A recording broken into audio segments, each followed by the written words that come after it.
Greetings from South Florida. Deb and I left Haiti to come and spend time with my dad in beautiful Boca Raton, Florida, and to get a break.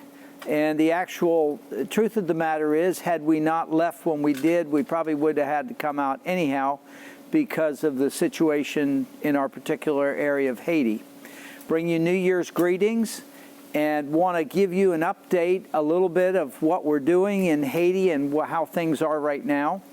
We're in an area that has not been affected by the kidnapping yet. About an hour and a half from us is an area that from time to time a bus is stopped and the people are kidnapped and stuff. And when I go out to go to the jobs, the guys are making sure I don't go over into that area. But if that's to the east, if we go to the west, we can keep working.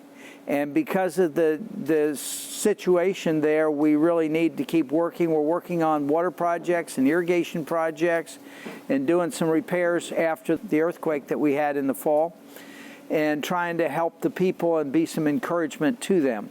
As you know, Haiti's been going through a very, very difficult time. We had a president who was doing incredible infrastructure projects, building roads and power systems, irrigation systems, and trying to get the government to function properly. And he was making a lot of progress in our area, especially paving the roads. And then he was assassinated in, I think, July.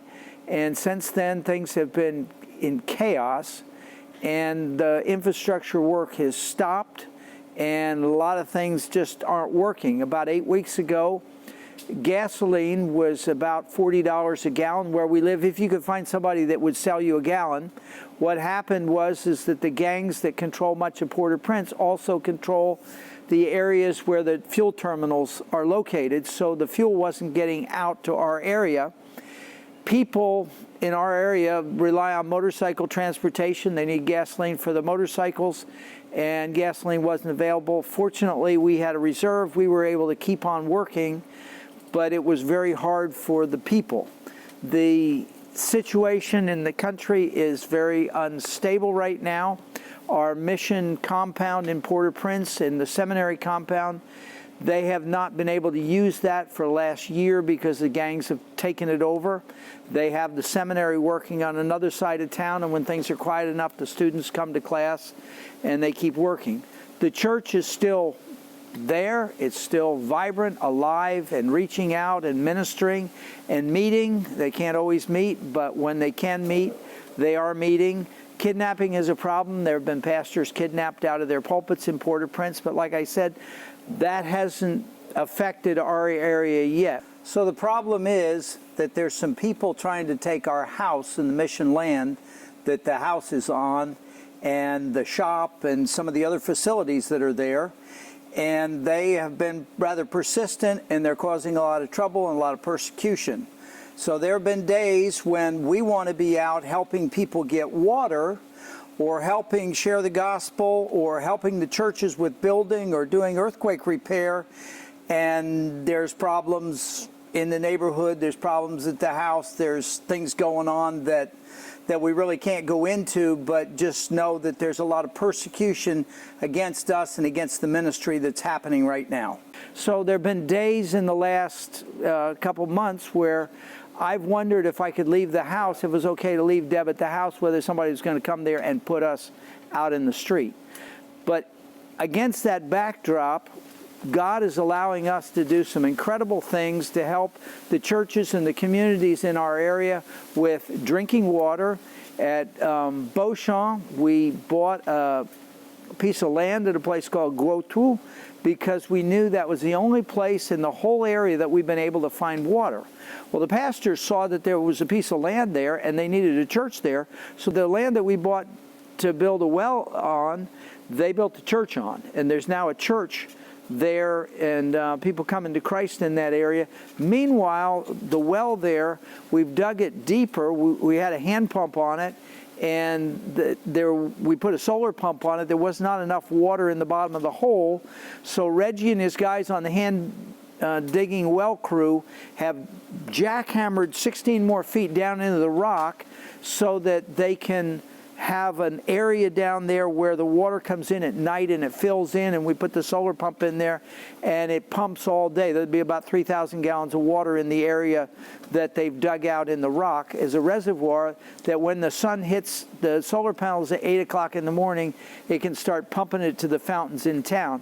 Since this town is about 10,000 people on Fridays on market day, it's really a big deal to have water there, because now what they do is they bring water from the town and sell it to people in the market because there's not enough water there. We're also working on some irrigation systems.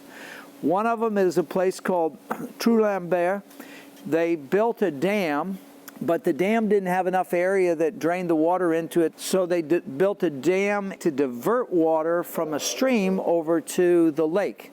Well, the dam only halfway went across the channel, so the water went around it, plus the canal they made went uphill instead of downhill. And we haven't been able to figure out how to make water go uphill by gravity, so we've been making the dam to go all the way across the river, heightening the dam, and then making it slope towards the lake so that they can get water there to grow their own food. Food is going up at the grocery store in America, but because of the fuel shortages and the instability in Haiti, the price of food is going up even more in Haiti, and these people have no disposable income left to buy food at increased prices. So they got to grow their own food.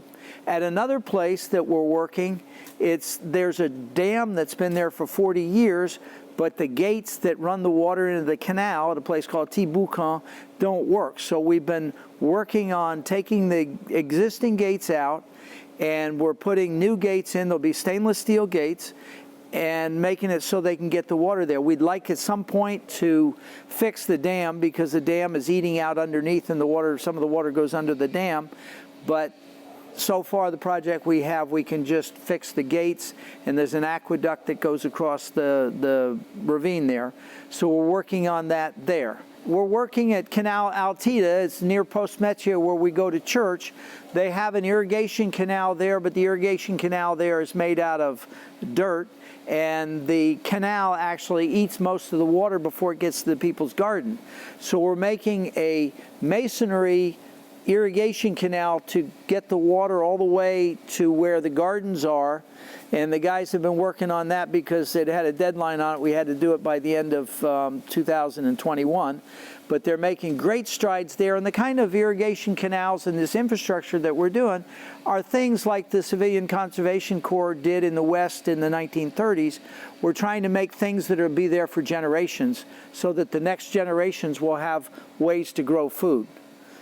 The churches there have been meeting. We haven't had any mask mandates or any problems with COVID since about August in 2020. It's totally different from here. We hadn't worn a mask for 3 months until we got to Florida, and we had to put one on to get on the airplane. And for some reason, God has made it so we don't have the problem with COVID in Haiti. So we're able to live, we're able to work, and as long as these people don't throw us out of our house, we're going to keep working. We're here with my dad. We took him to Texas to see family. And we're back now. We're building some crates, and we're putting things in crates to get on the boat to go to Haiti so that we have the materials to work with. And we're waiting for the guys down there to tell us and give us the okay and the all clear to come back. We appreciate everyone that's been praying for us, those that have been concerned with kidnapping. Haiti's been in the news lately. They've been praying for us and giving and helping us and encouraging us. Thank you.